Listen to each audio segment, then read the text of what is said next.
Hello, everybody, and welcome back to another edition of Modern Day Apocrypha. I'm Tony Skinner. I don't know why I introduced myself in this episode, and you are? I'm Nick Johnson still. For those of you that may be new, good to meet you. For anybody that's been a part of the first 19 episodes that we've done, we're still the same people.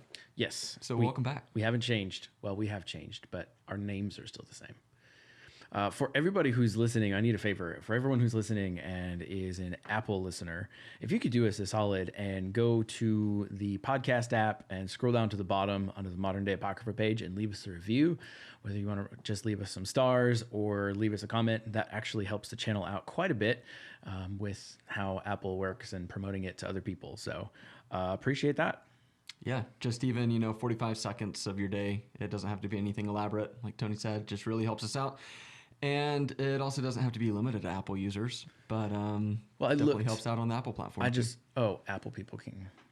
Well, if you're not on Apple, how do you go leave us a review on Apple? I don't know. Can you not leave reviews on Spotify or anything? I looked. I didn't see a way to do it. Yeah, I've actually never tried to review anything there. So maybe it is just Apple. Maybe there's another platform that you're on that lets you leave reviews.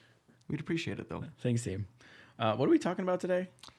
Today we're talking about just some of the supernatural abilities that come from meditation, or maybe a focus on your inner self and what that level of energy is. Yeah. And so you'll commonly think of that through like what you see with the stereotypical views of monks or people practicing in monasteries. And yeah, I think there's some really interesting skills, abilities, things that people have been able to achieve just through the power of controlling their own mind. When you're out in the middle of nowhere and you don't have Instagram to waste your time, it's amazing what you can do. Yeah. I mean, I think about like people who've been in jail and they'll actually create some beautiful artwork, or I've seen some pretty crazy weapons that people in jail have created. So, I mean, it ranges toothbrush shank, man. All sorts of crazy things. But yeah, if you're like a society who is surrounded by the walls that are the Himalayan mountains, like everybody starts focusing on these same principles, and you can unlock some really powerful things. Yeah. I know since I started having Himalayan salt, levitation's been a lot easier. Yeah? Yeah. How high have you been able to get? That's a funny question. I can't levitate. Work in progress, though. It's a work in progress. We'll get there. And once Tony does achieve levitation, we'll make sure that's uploaded on our Clips channel. So be sure to check out Modern Day Apocrypha Clips on YouTube. It'll be great. Chris Angel, here we come. Chris Angel. Dude, I didn't even think about looking up Chris Angel before we went into here. What do you think about him? Do you think it was all like theatrics and camera angles, or do you think he actually did some cool shit? I think he did some really cool shit with theatrics and camera angles. So you think it was all just bullshit in Hollywood? Yeah, I do. So I've seen some like behind the scenes stuff with Chris Angel, and I don't know if it was leaked or not. Maybe it's something that he sponsored. I doubt it. But anyway, people really show how he's been able to levitate and do some of the stunts. Mm-hmm. So like, for example, one of the things that he would do would be like this little levitation where he'd get like a foot off the ground or so. And he's done others that are like much higher. And so those obviously require a different set of skills or scenarios to pull off. But one of the common ones was he would levitate like a foot off the ground. And what he would end up doing is he's got his pants that he would wear have a cutout slit, kind of like knee height. And he'd be able to throw on like black socks so that you can't really distinguish the difference between his black socks and his black pants. And he'd slide his foot out, and there'd always be like a little platform, like some little stool or the edge of a fountain or something. And he'd be able to put his foot up on that through his pant legs and lift himself up. But because his other pants are dangling down, it would kind of hide the fact that he was up on a ledge. Yeah. Yeah. And so it requires camera angles. And there was another one where he walked across water because #Jesus. And turns out that they had a very transparent barrier right below the surface of the water. And so he's walking across that, but it's just below the surface, so you still see like the little waves lapping. Yeah. Yeah, I remember the craziest one that I couldn't think of an explanation for was David Blaine was in Harrison Ford's house. And he's like, all right, I'm going to do something cool. Take out a dollar bill, sign it. So Harrison Ford like signs the dollar bill. I think David Blaine eats it. And without touching anything, he goes, open up that orange. That's sitting in his house, in his kitchen, and he opens it up, and in the center of it is the wrapped up dollar bill with the with his signature on it, and he freaks out and goes, "Get the fuck out of my house! Get out!" I mean, that's probably what I would have done. But that's insane. Yeah, David Blaine is just one of the coolest people of this generation. I mean, what I like about him is that yeah, he does magic tricks and stuff, but what I like more is that he's gone beyond magic and he's actually started looking at some of the things like we might talk about here with the supernatural abilities of meditation. David Blaine has been able to achieve some of those kind of similar type of abilities. I don't know if you've seen one, but he sucks up just fuck tons of water. Like, I can't put a quantity on it, but it's more than your body should be able to consume. Okay. Way more, like unbelievably. And then he can eject it all out like a fire hydrant. And the way that I'm describing it just doesn't do it justice. You just got to look it up and check it out. But like, that's weird. He just sucks up so much water. And he talks about how he was able to do that. And I forget all the details of it, but he had come across a guy in Africa that had figured out whatever this trick was. And so he went to Africa and like spent weeks with this dude practicing and training until he was able to pull it off.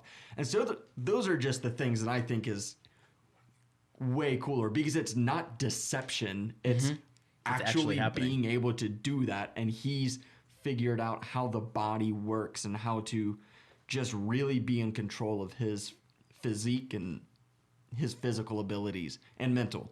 Well, I think the other one that I saw that made me go, yep, these people have figured out how to manipulate energy or something in a way that I don't understand or don't know how to do yet.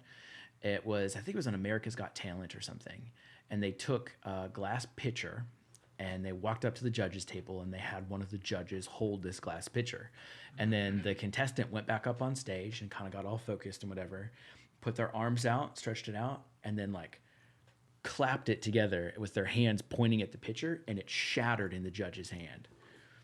And I was like, so they like directed the sound waves, or I don't know the physics of it or how they did it, but I'm like, yeah, that wasn't an illusion. That happened. Fuck.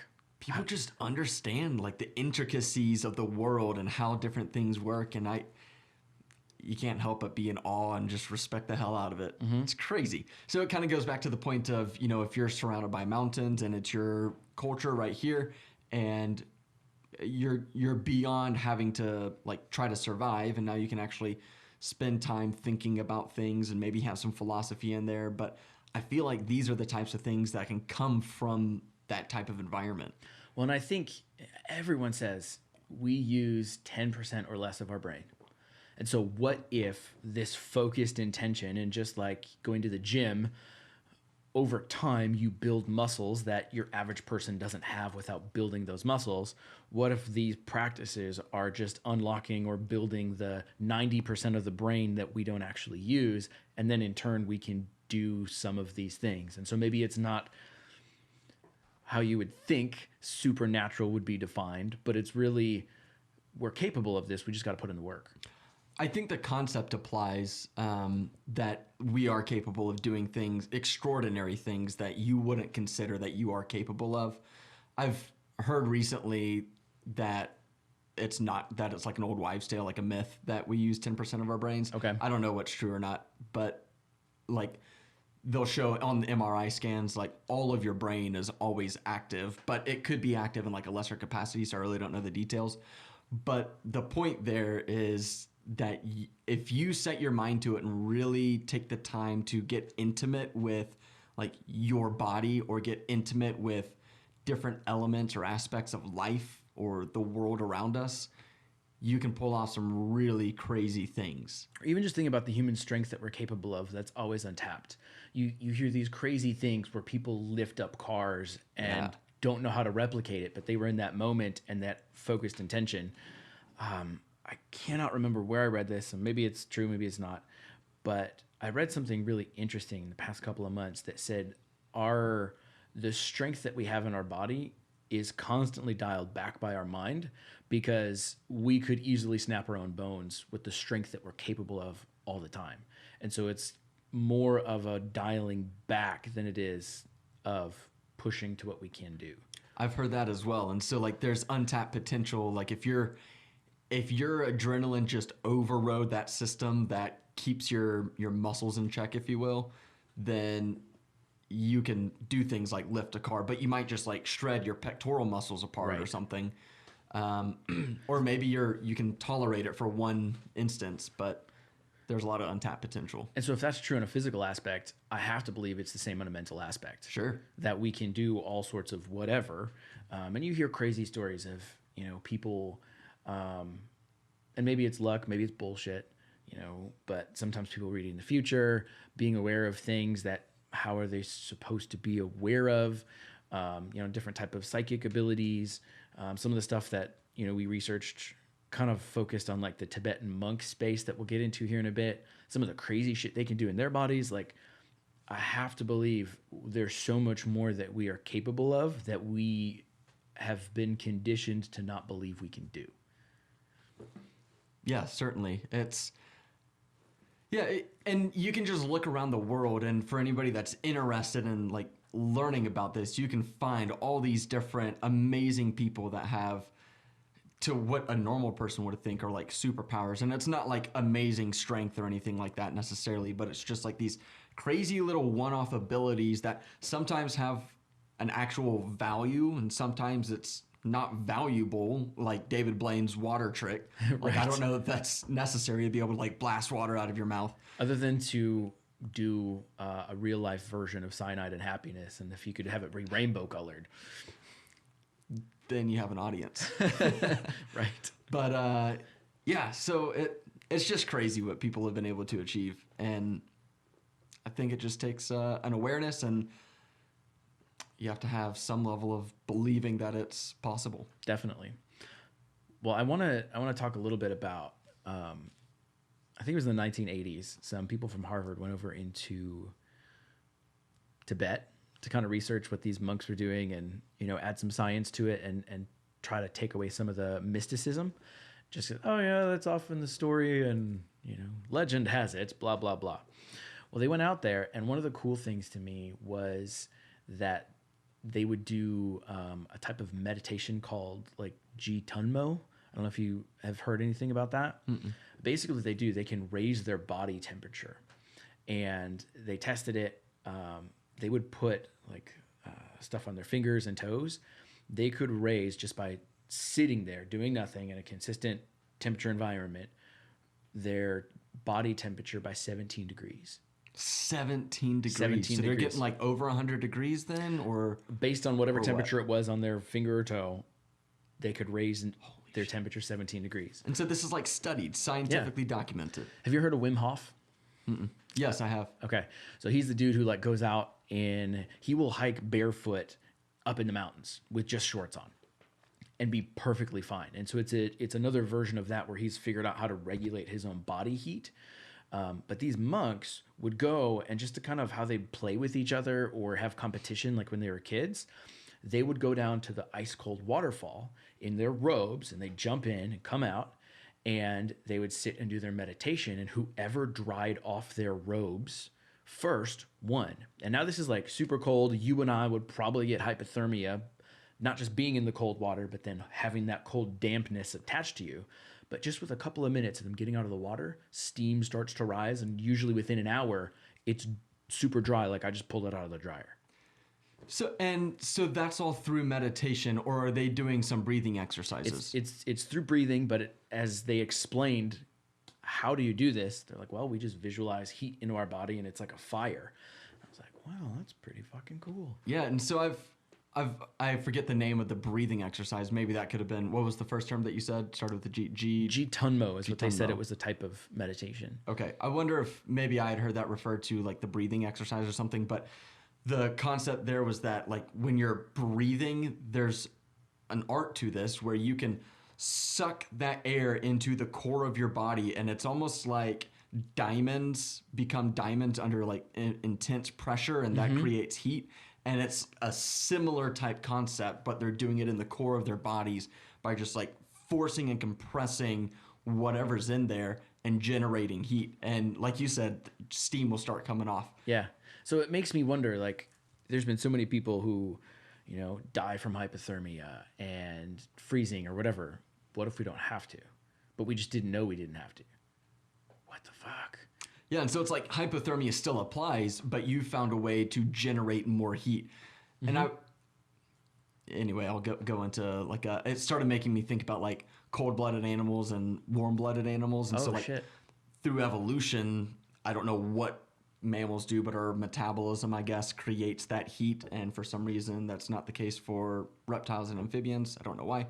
But I wonder if it's like almost tapping into the next level of that. So like our metabolism keeps us warm, but if you figured out how to take advantage of your metabolism, you can generate even more heat than you're initially generating. Yeah, that's super cool. So it's interesting. And they've also found that great white sharks are warm-blooded fish. And so they're just fucking shit up because they go into the Arctic water and, well, just like any organism, whenever you get into cold temperatures, you start slowing down, but especially so if you're a reptile. I don't know if you heard just recently, like 2 or 3 days ago, Miami had a cold snap come through and iguanas were falling off trees because like their metabolisms shut down so much that they're like not holding on to the branches anymore and they just drop. That's hilarious. And so they had like a warning in advance. They're like, you might see some iguanas fall. It's okay. They're just too cold. And like they might hurt themselves, but just step out of the way. They're like 6 feet long. So that's amazing. Yeah. And so anyway, like the great white sharks would go into the Arctic, and all the Arctic animals are just a little bit more sluggish and slow, especially if they're cold-blooded. Because these fish. are warm-blooded, they can kind of generate their own heat, and so there's an advantage being a predator in that space. Also a disadvantage because you have to consume more calories to keep that heat up. Yeah, but if it's like, you know, just going through the drive-through because everything's that easy. Yeah, you're just cruising by like, take a chomp out of this, take a chomp out of that. Pretty badass though. But anyway, it kind of sounds like this could be like an extension of that, but it's like the mind over matter practice.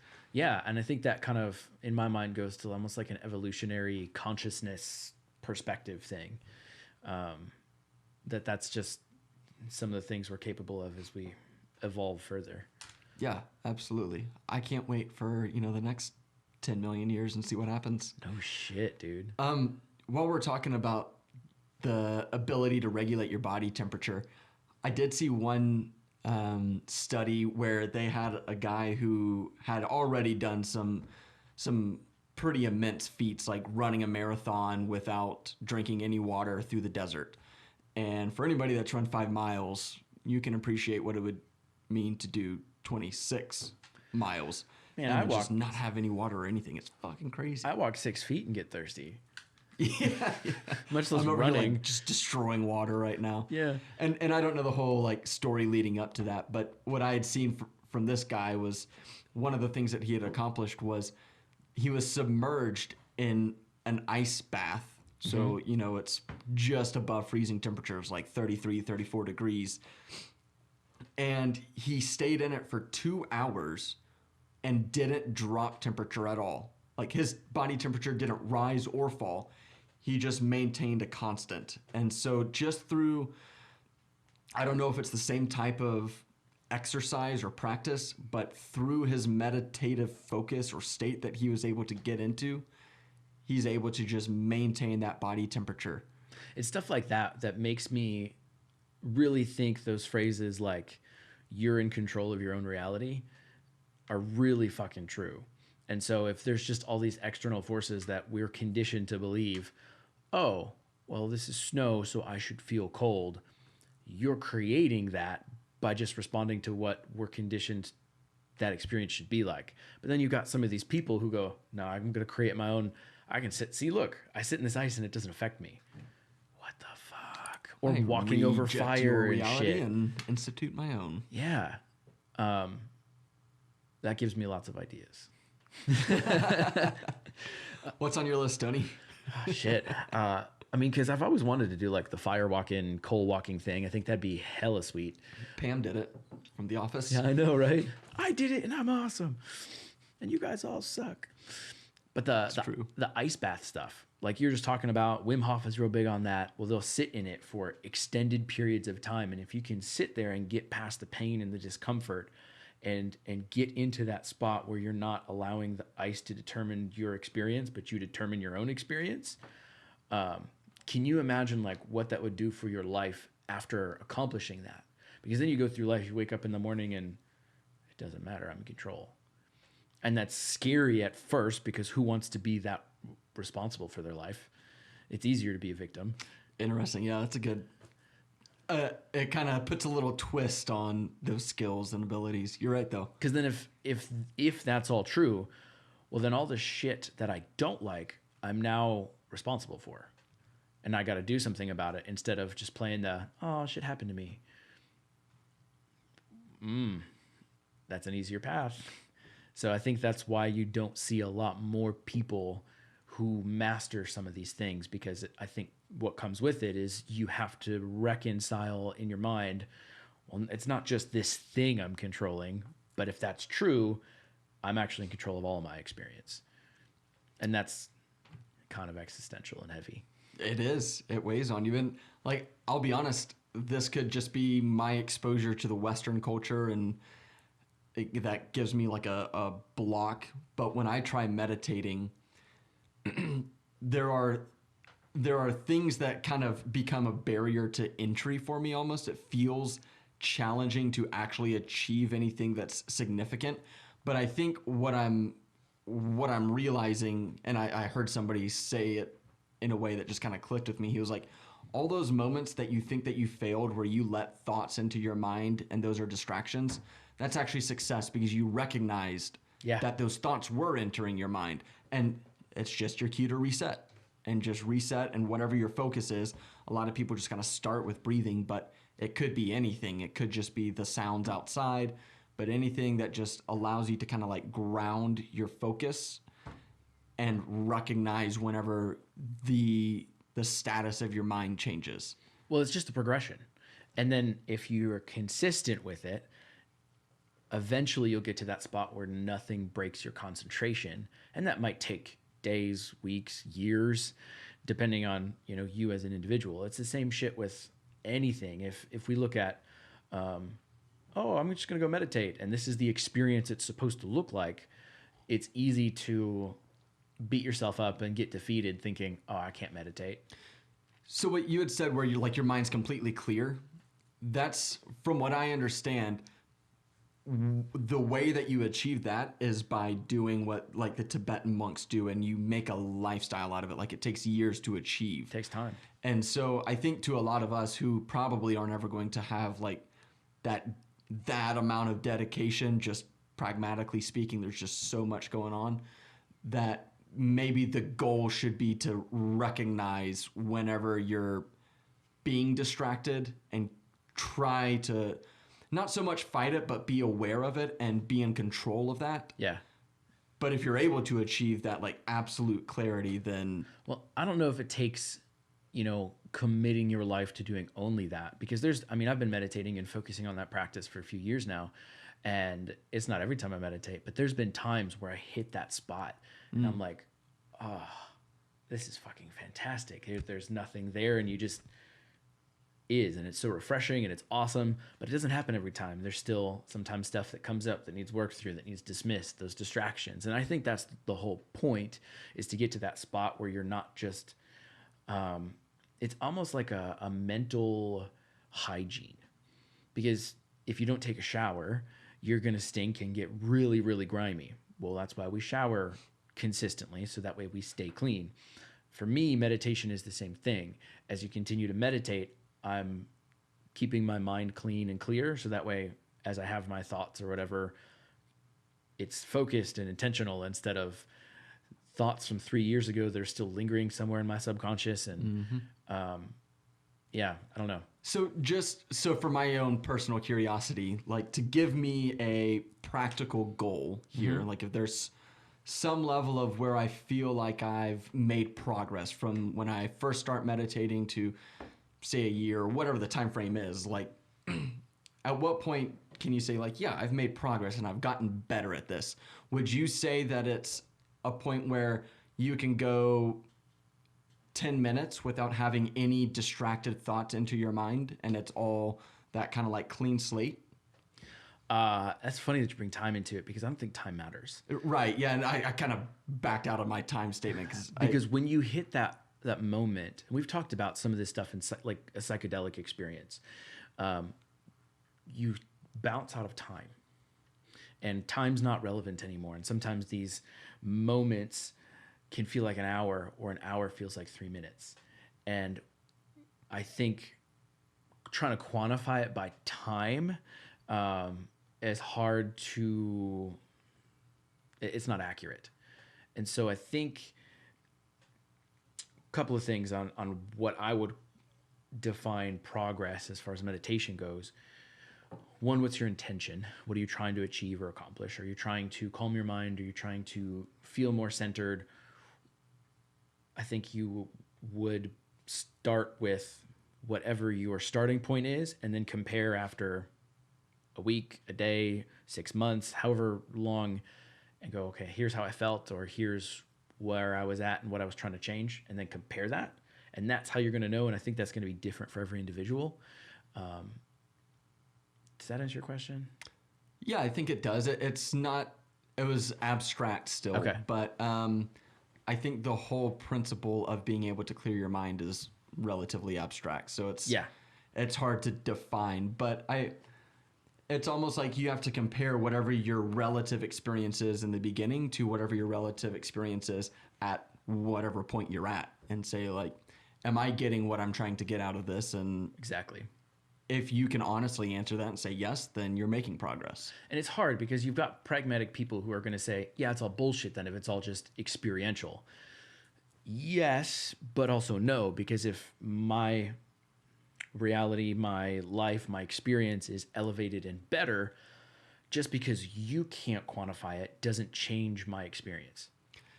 And yeah, I tend to be like very pragmatic, and so I would typically struggle with similar topics. But when it comes to meditation, there's a lot of like documented scientific evidence of how your physiology changes, and like they'll put people in MRIs, and I don't know how the fuck you meditate in an MRI machine, but it's like meditating I guess if you're anywhere else. better than I am, then you can pull it off. But yeah, to your point, like you can just hear, the sounds of the machine and just get in that state and stay focused on it. When you've meditated for a while, it's easiest when you start to be in a distraction-free environment because you've not done this and it's really hard to like center in. But once you're in that practice of it, you can sit in a busy mall or wherever and you're focusing internally and the external just disappears. So it doesn't matter if you're in an MRI or in a quiet room with awesome waterfall noises and great scents, like to put you in the mood and dim lighting, or in the craziest place, you're going internal instead of external. And so it all just kind of numbs out. So it's very easy to do in an MRI. Nice. Yeah. So that makes sense then. So you're just focusing internally. But like when they're in the MRI machine, they'll actually see how your brain waves change in a very noticeable way. And I'm not a scientist, so I'm not even going to delve into that. But the colors change. The colors change. Things get blurry in other parts. Yep. Hooray. But yeah, like, so you can see actual things happening on a real practical level. And then of course you've got the other instances like you talked about with, being able to control your body temperature or increase it artificially through your focus and your meditation. I've seen things with like pain tolerance. Dude, it's wild.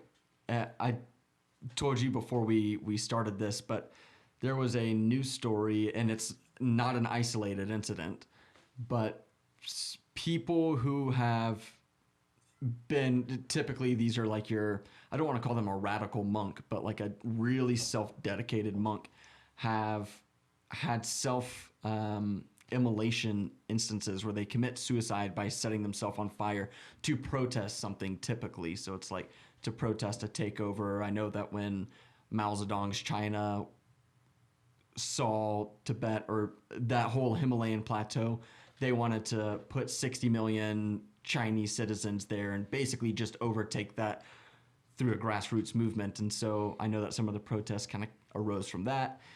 But these people would commit suicide by lighting themselves on fire and sit there in a still state, meditating throughout the entire experience. Silently. Not writhing in pain, not screaming or anything like that. I mean, could it be just willpower and self-control? I guess, but I think you got to give credit where it's due, and it's their ability to focus on the state that they're in and be internal instead of external, like you said. Well, I get close enough to a candle, and I'm like, fuck, that's hot. I can't imagine just gasoline on top of my head, match, and man, I'm gonna be screaming. No fucking way. That's just wild. Don't do that. Oh yeah, also. Yeah. There's that disclaimer.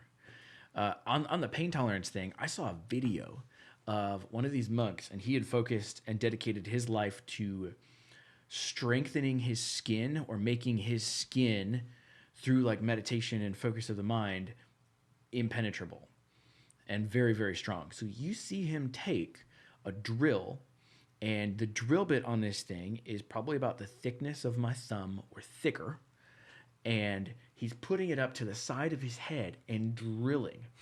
And like, he's obviously in pain and like, but when he's done, there's other ones where it's someone else doing the drilling. He only has a few scratches on the side of his head. Now these drills like can drill through stone or wood. Like it should easily, at the very least, shred through his skin. I don't know if it was the same guy or a different guy. Was doing like the Iron Man thing, pulling cars. Mm-hmm. But he did it with, so the two ropes came to a machete with the blade across his neck, and the ropes were pulling. So there was like a car worth of pressure that he was pulling on his neck with a sharp blade, and it was not piercing his skin. And I'm like, one, that's kind of dangerous, but two, holy shit.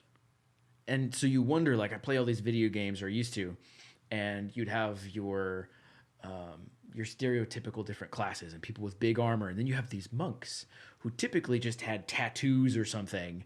And that was it. They had no armor, but yet in the game they had armor. And so I wonder, well, shit, that might actually be real. And if they've just, with that level of focus, made their skin I think there's an easy answer. At some point in these people's lineage, their grandfather, something like that, was Achilles. And Achilles is just invincible, and they are too. They got a little bit of that. There it is. And so, look, I'm going to focus on all these things, but don't fuck my heel. So here's my question. Not to discount that at all. Let's do it. But we were talking about Criss Angel. Yeah. Could it be something to that effect? Well, I mean, obviously it could be, but I think that there are so many instances where people are pulling these off. And like you said, Harvard, I would say, is a pretty reputable source, and the are difference, documenting them. I think the difference is over in our Western culture, we're real focused on fame and come look at me. So you've got your Criss Angel, your David Blaine, who set up their own things for, hey, come look at me. Let me stand up here and look what I can do. Whereas these other guys, they're just off focusing, and it's a journey of self-discovery and pushing their own limits. And the story spreads, and people go find them. And I think that's why it's a little bit different, and why there's more of a bullshit versus what I think is probably more of an authentic reality. They don't have like an incentive to do anything bullshit. Yeah, because it's just their own practice, and they're going to sit and do their meditation, and it's their spiritual practice of, let me push the level of what I'm capable of in this life. So we've talked about, pain tolerance. We've talked about physical resistances, whether that be through your skin. And actually, I want to come back to that before we move on.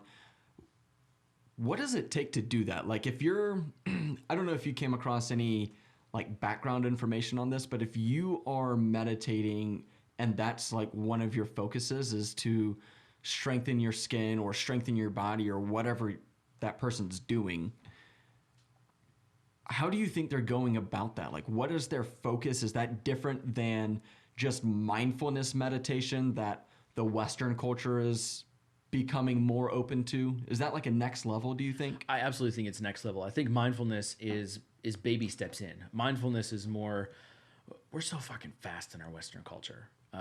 You know, we have crazy schedules. We're constantly running. And, you know, we've talked about like on the social media episode, how we have all these distractions on top of our crazy schedule. I think mindfulness is just or a correction from our overstimulated lifestyle. And that just helps to try to bring some balance in. Now, if you're trying to really go that next level of trying to create something, I think that's where it's that focused intention. And so we go back to the guys who are raising their temperature, because I think that's probably an easier place for people to start, probably a safer place for people to start. You can just focus on that. It's an intention. And then your intention, and I'm visualizing this, trying to think of how to explain it. Maybe it's like, what if our intention is like writing code for our reality? So raise body temperature and having that focused intention. And if there's no other code or conflicting intention in your mind, that's what happens. And so, and maybe it takes a lot of practice to reinforce it and actually have it just be a command like that. And that's probably why they take the years of practice or whatever. But I think we're all capable of that shit. That's how it makes sense to me. Yeah, so that makes sense. So it's eliminating competing distractions to be able to achieve something that's very intentional, and it probably is limited in some capacity, and we can talk about this later on towards the end of the episode, but it feels like you can only specialize in a few areas of success with this. I don't know if I agree with that. So by saying that, would you say that if you figured out your ability to control your body temperature and make the reality around you subject to your will and bend to your intentions, do you think that once you've achieved that with, say, body temperature, you can achieve that with your skin or all other aspects of life that are physiological? In my mind, it gets easier. So if you figure out, I think that first one is the biggest hurdle, because you're fighting what's sold to you as reality. And when you realize, oh, maybe I am in control, and you figure out that first one, think of it like cooking, right? Man, this is really hard, and I don't think I can put this fantastic experience together. But once you figure out that one dish and you do it, you've learned so much along the way about just cooking that when you go to switch to the next meal, it's so much quicker. Yes, there's still a learning curve, but it just becomes quicker. So I don't think you have to be limited to one thing. That first thing is going to be the journey to opening the door, but then after that, the doors get easier. Yeah, so I agree with all of that. That's what makes sense in my mind too. But I guess my question is, do you think that there's probably, let's say, 5 or 6 different skills? What do we even call these? Skills, abilities? Sure. That there are probably 5 or 6, or name the number, that you can't really go beyond that. So let's come back to that, because it'll be a question that I'll probably raise towards the end. But what else have you come across? We talked about skin, we talked about pain tolerance, we talked about body temperature. This one was cool. Back in that Harvard study, so they've got, you know, the scientists defining the mystical, which I think is a cool crossover. Yeah. These guys were able to lower their metabolism by 64%. And so they base that on oxygen consumption. So in ordinary humans, it only drops 10 to 15% in sleep, and about 17% during simple forms of meditation. So these guys who are masters at it were able to meditate and drop their oxygen consumption by 64%, which was absolutely unheard of. And so that skill right there unlocks a lot of potential skills. And that kind of piggybacks off of the conversation that we just had about like figuring one of these out can open the door for many other aspects. So if we go back to David Blaine, two things that come to mind there are he's gone like 40 something days without eating. And so being able to slow your metabolism has, you know, obvious implications there and would help him achieve that feat. Right. Or holding his breath for, it was like 17 minutes or something, regardless of the number, a ton of minutes. Right. And like it shouldn't be possible, but if you're able to regulate how much oxygen your body's consuming, then you can achieve some things like that. And all of that can be based off of your metabolic processes. So having an intention to control that can really open the door for a lot of other abilities. Yeah. Well, and then if you subscribe to if this is really real and you figure out how to control your reality based on maybe just controlling your own physical body and what you're capable of there, well, then it's quite possible for a lot of these people who talk about, you know, without getting into the bullshit of it, like law of attraction type stuff. Well, if I am in control of my reality and I can prove that by things I shouldn't be able to do, I want my life to look like this. And with that focused intention, before you know it, shit starts happening. And it's sometimes weird to explain. And then for other people who try to invalidate it and say, that shit doesn't work, have you gone through that opening that first door of you being in control of something? If you haven't, you're not going to get the results you're looking for until you get that first door. Or you might get it in kind of a half-assed way because being intentional about it, you're going to take some actions that still put you on the right path. Of course. And so I think it'd be easy to attribute success to something like that. Like, well, this time I decided to take the risk and start my business or whatever the case may be.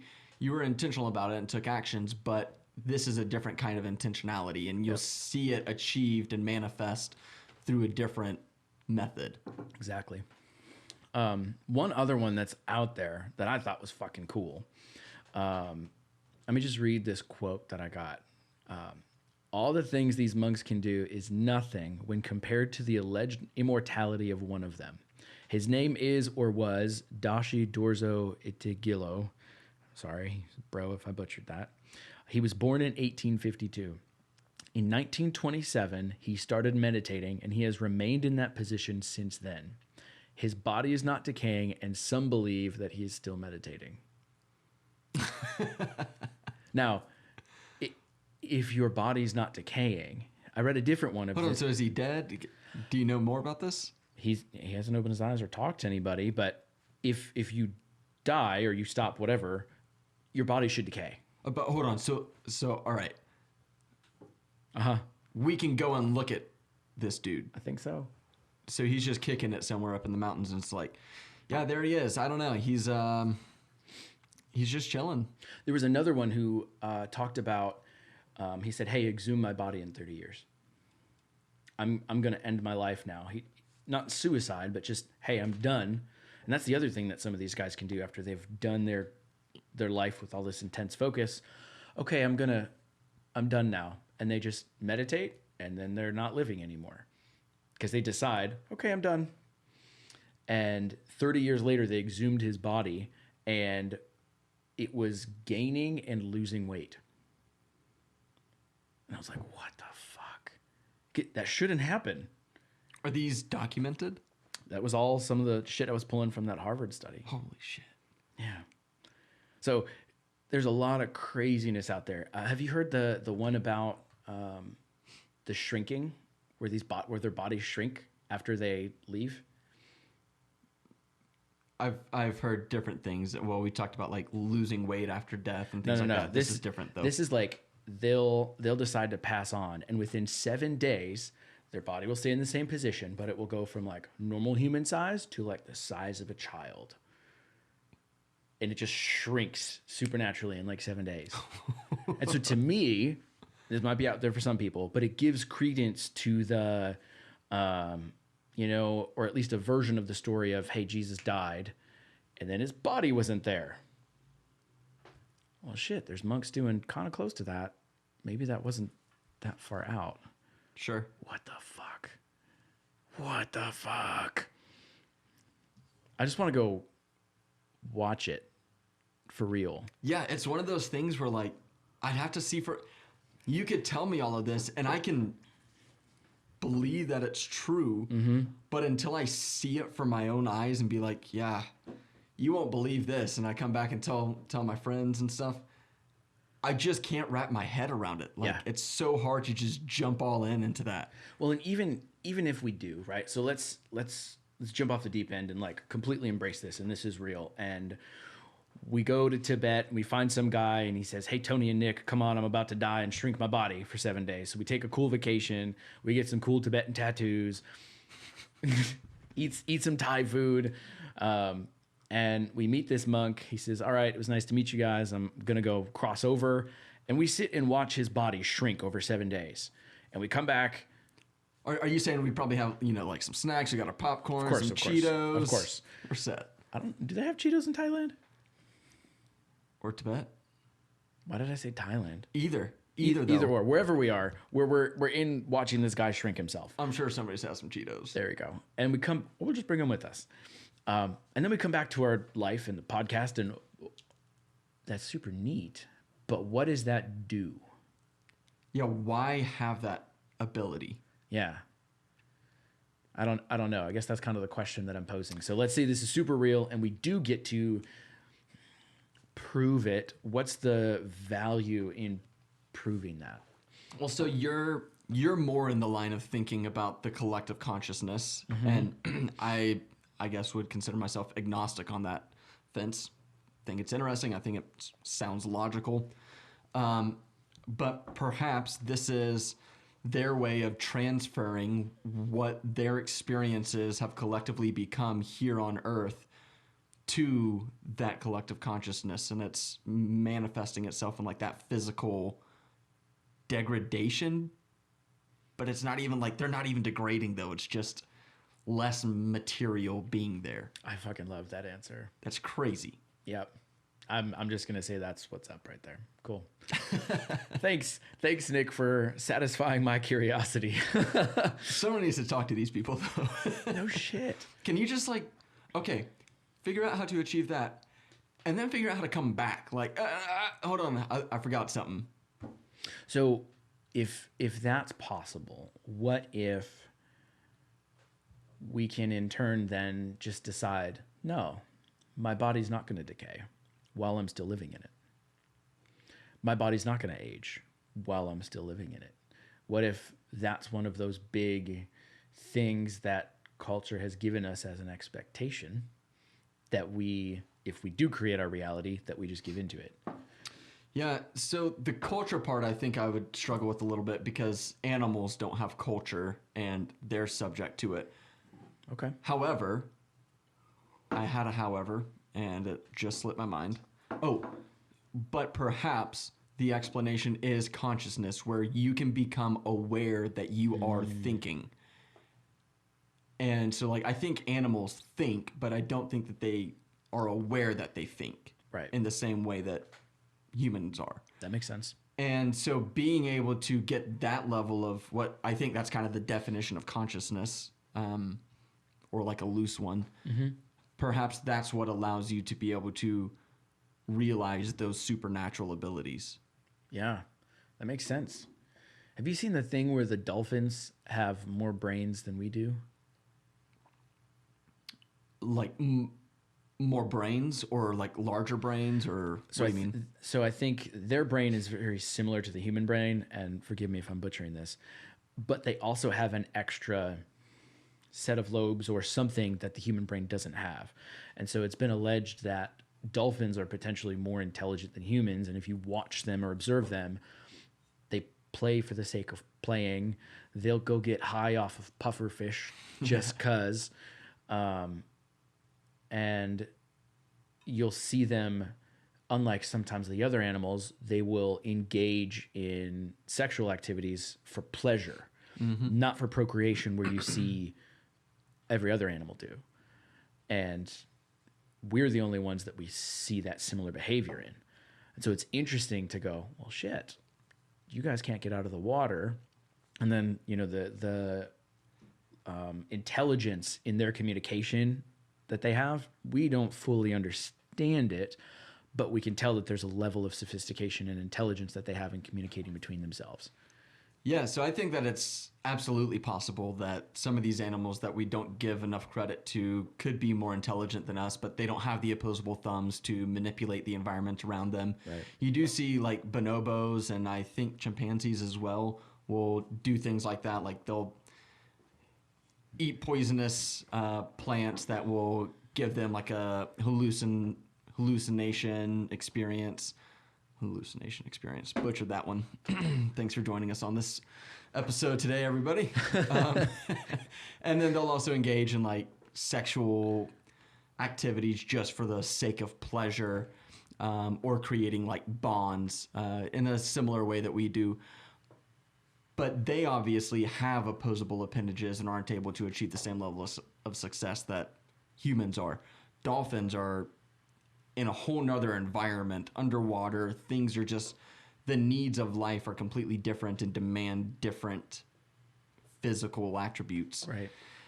Yeah, I think, I don't know, like, how can you ever prove one way or the other? I think that we will get to a point where you can, as we understand the brain more. If we get to the point that people allege would be like telepathy and stuff like that, well, then if we can learn how to communicate without verbal communication, then you can communicate with other sentient beings that know how to communicate on that level. So it wouldn't just be you and me having a conversation, and then it also probably transcends language and dialect because it's intention and picture communication.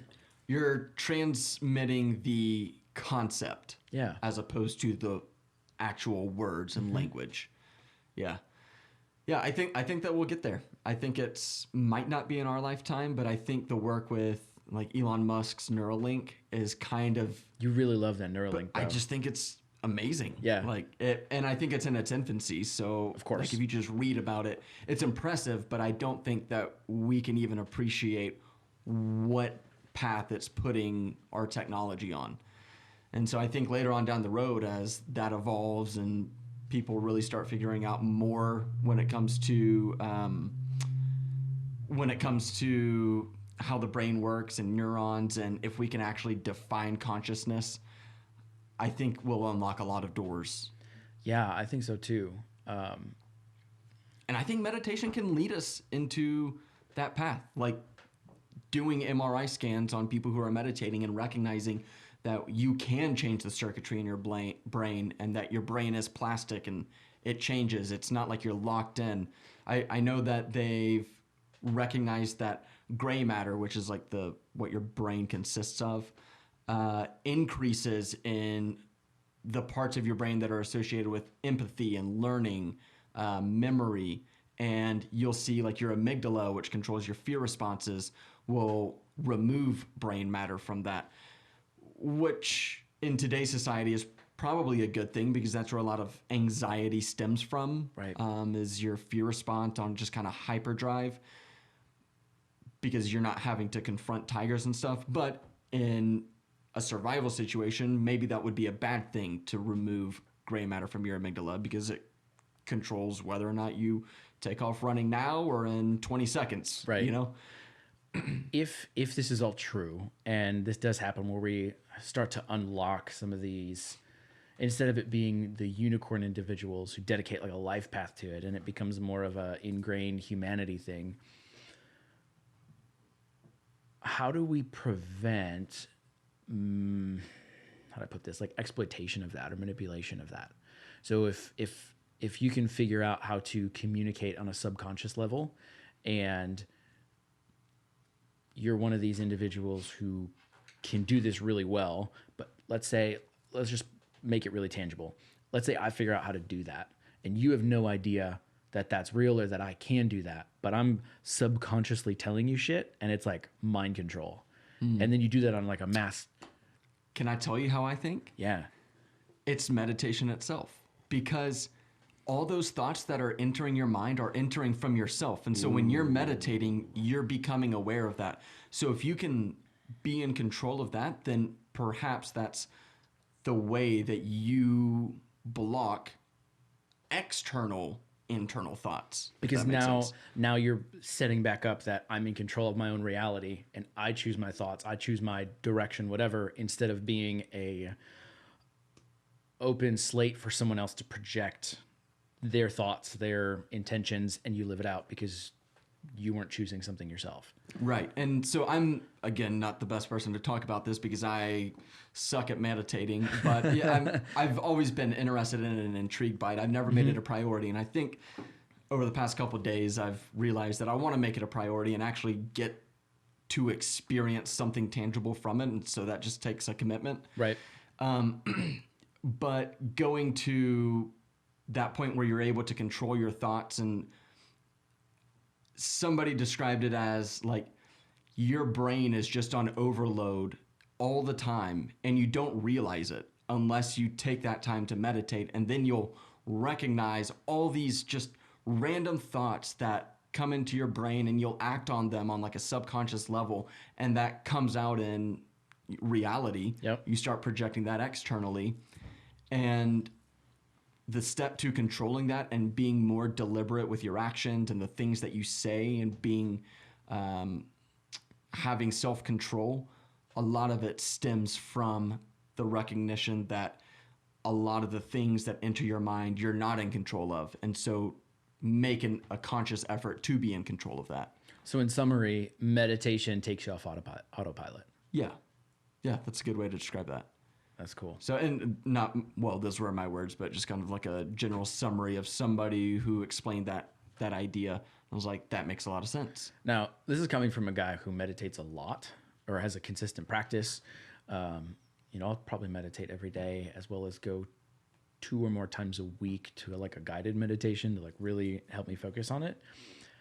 After that little description and explanation that you gave, I'm like, fuck, I need to meditate more. I want to meditate more because holy shit, that's awesome. It definitely piques my interest. And somebody else did like a 30-day challenge, and they weren't a mindful person, I guess you might say. And they said that after about 2 weeks, this was the first takeaway that he had. After the first 2 weeks, he actually started to enjoy it and look forward to it. It's like, okay, so maybe this is just his own individual experience, but when I've done it in the past, I've done it for, little spurts at a time, and it feels like a chore. And so there's a threshold that you can pass where, at least to him, it became an actual moment of enjoyment and calm and serenity and just kind of grounding for the day. Talk to most people who go to the gym. There's been phases where I went to the gym for long periods of time. At first, fuck that shit. It's not fun. It sucks. You feel like shit afterwards. But once you get past that part where your body recognizes it, and then, I mean, it's well documented. There's all the benefits of like being physically active, blah, blah, blah.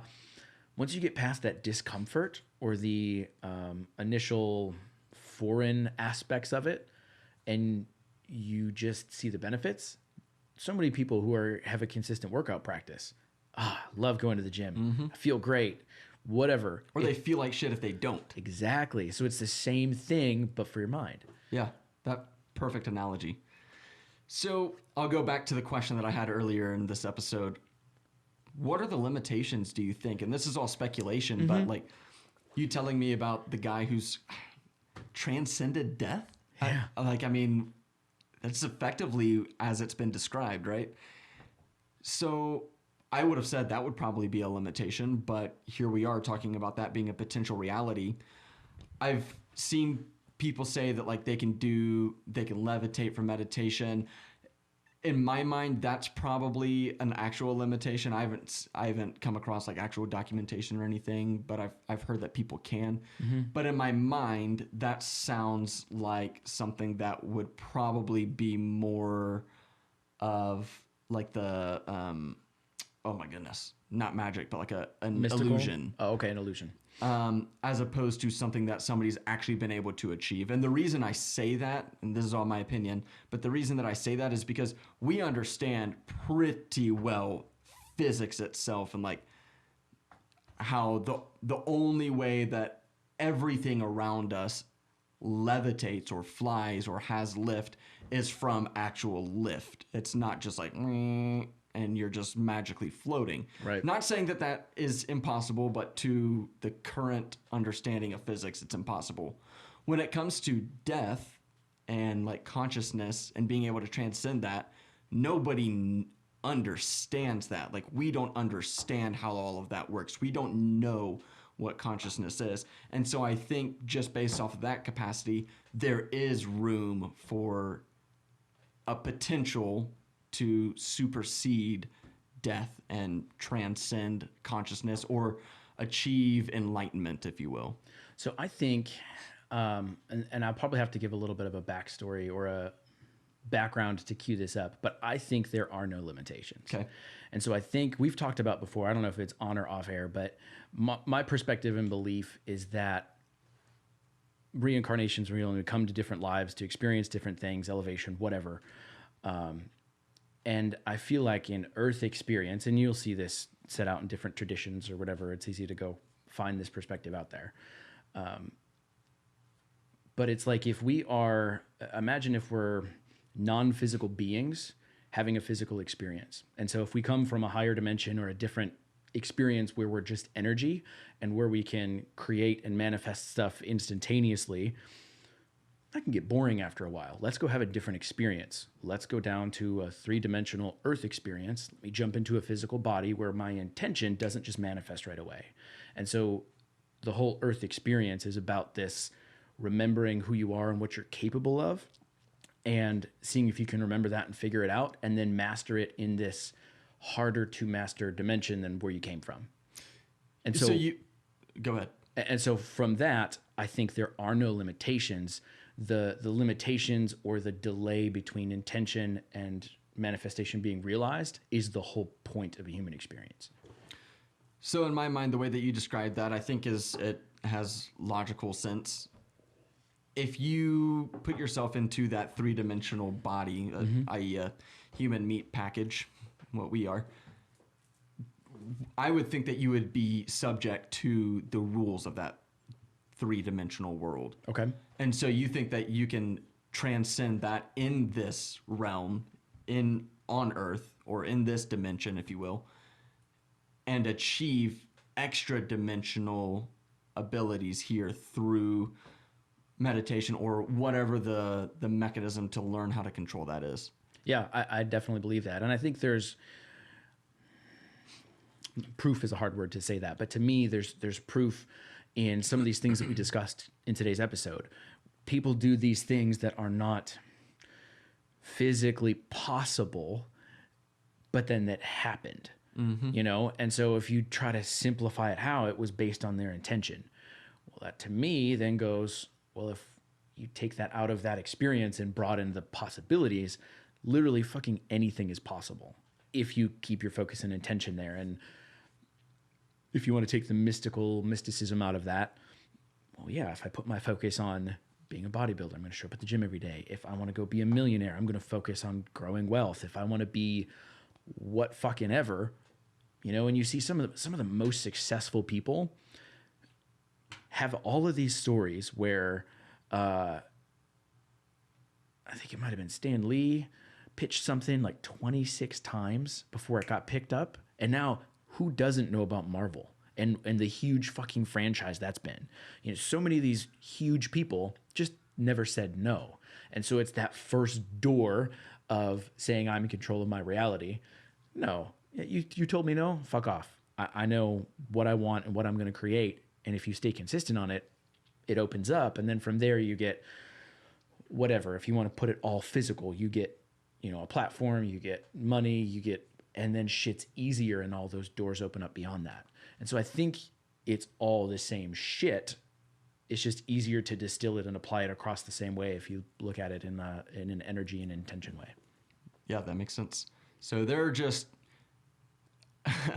you can almost just explore the benefits of mindfulness, and if you're able to commit to it, the proper meditation, and just kind of extract from that what you want and what your intentions are. And it sounds like there's a lot on the table for all of us if we're willing to put in the effort to get it. Yeah, absolutely. And again, prove me wrong. That's just kind of the journey and perspective that I'm on. Like, this perspective's been evolving over the years, and there's been previous times where I'm like, this is the facts and I know it. And, a year later, that was bullshit. Sure. And that's why we're here, exploring, trying to figure it out. Well, I'm not one to make New Year's resolutions, because I try to, like, if there's let's say I need to eat healthier or something like that, it's like, why wait until New Year's? Like, let's start right now and let's get into it. I hear a but coming. But it is New Year's Day, and it's been on my mind to be intentional about meditating. And I think the best thing that I can do personally is try it, give it that 30-day shot. What I recommend, if you're going to try to start meditating, for me, it's really hard. Like, I've been doing it for a few years, and it's only recently that I get to that spot where I don't necessarily need a guided meditation to kind of get where I'm trying to go. I've heard that as well from others. So find something that you vibe with and have someone give you a guided meditation. There's tons of shit on YouTube. Look on the internet, find something that you resonate with, and stick with that. And whether it's 5 minutes, an hour, whatever you want, I think that's probably the easiest way to start to keep it tangible and keep you focused. That's awesome. Yep. So we'll look for some materials. Anything that you recommend in particular that comes to mind? I've not done the out in the world stuff. I go to intentional, like in-person guided meditation 3 times a week here in town. So I don't know what to recommend like online. Sure. So find something. We'll find it. What I'll do is I'll give an update after 30 days. Let everybody know what I found. If anything, maybe it's something that I resonate more with unguided, or I really don't know what I'm getting myself into. So we'll give it a whirl, and I'll keep you guys posted. I look forward to this follow-up episode. Whoop, whoop. That'll be great. All right. Well, thanks, guys. Don't forget to, if you're an Apple user, run on to the podcast app. Give us a review, 1 star, 5 stars. Tell us your thoughts. It'll help us out. Catch you next week. We're trying to hit 11 stars. Yes, all 11. Happy New Year. Welcome to 2021, everybody. Hey.